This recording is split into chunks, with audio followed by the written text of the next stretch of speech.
ये हूँ आमर कलश यात्रा आम यज्ञर कलश यात्रा आरंभ करा जाउछि। आगे पूजा करा जिवो माँ गंगा माता पाखे तापर यात्रा आरंभ करा जिवो। तो आई ना सफा ना बुहा हो तो आइलु ठीक टाइम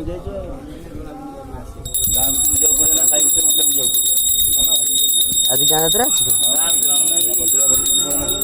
पिला दी चार मान डाकिला आसुनि कौन घर कौन आसुनि ना जीव ना जाओ जाओ तुम नागन भर जाओ बुढ़ी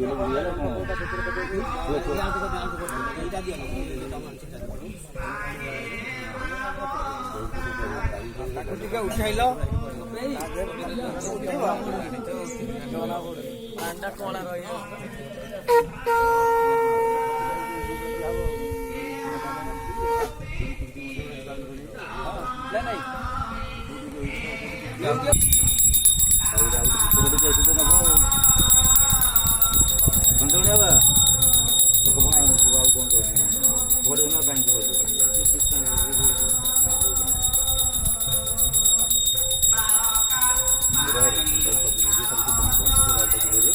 पुष्पांजलि अर्पण करा जिवो।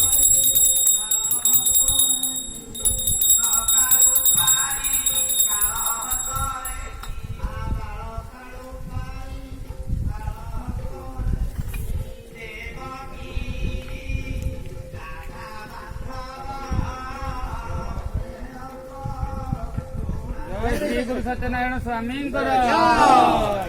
ठाकुर हिसाब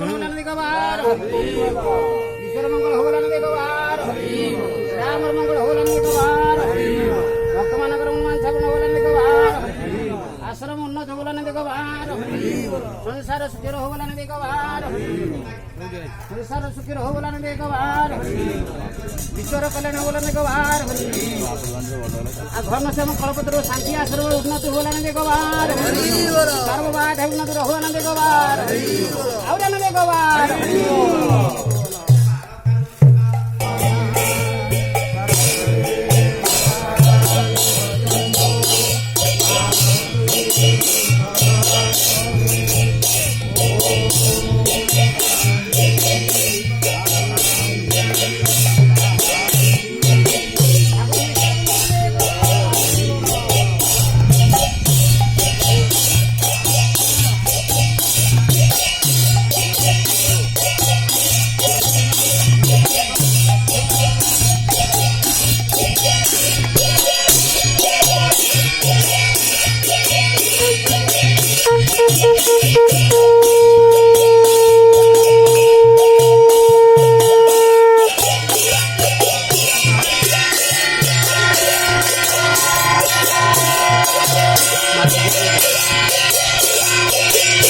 ଏଠି ହୋମ ଯଜ୍ଞ ଚାଲିଛି।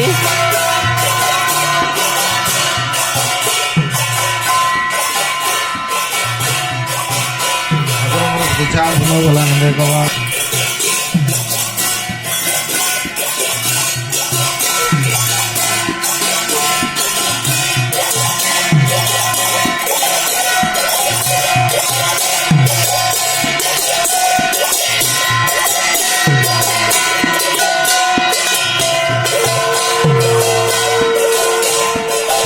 ଯିବ ଗାଁକୁ ସୁଟିଂ କରୁନ ବସିବା ଏପଟେ ଗାଁକୁ ଯିବେ ବୁଲିକି ଆଉ। ଚାଲ।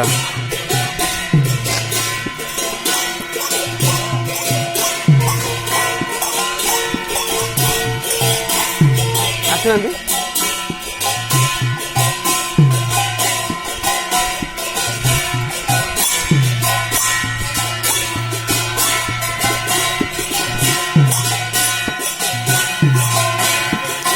এটা হচ্ছে গ্রাম ভ্রমণ। গ্রাম ভ্রমণর গ্রামর মুখ্ୟରେ ফার্স্ট অଛନ୍ତି দেবদেব মহাদেব।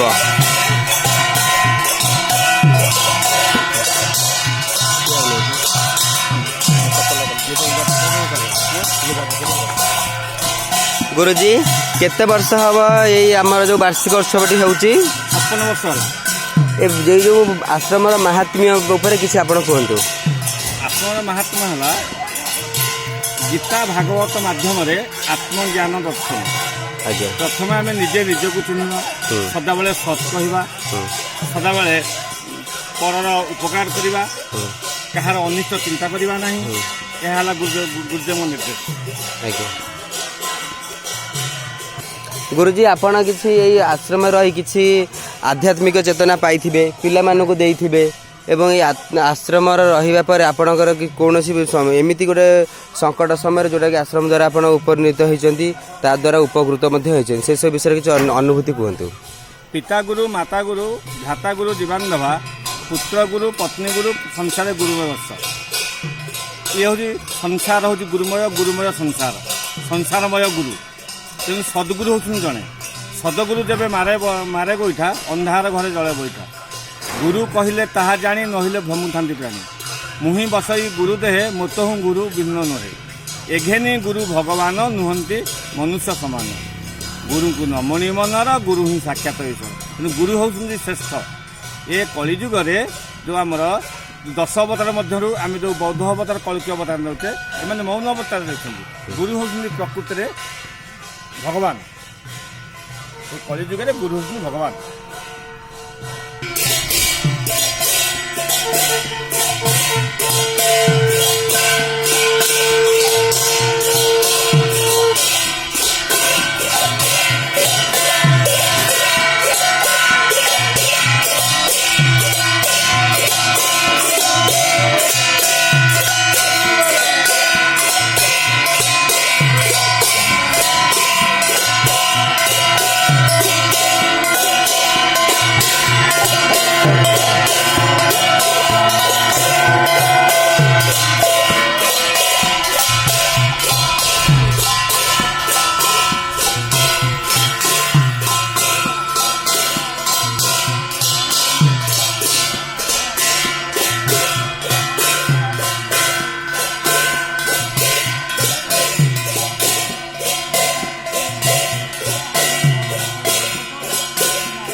ତାଙ୍କୁ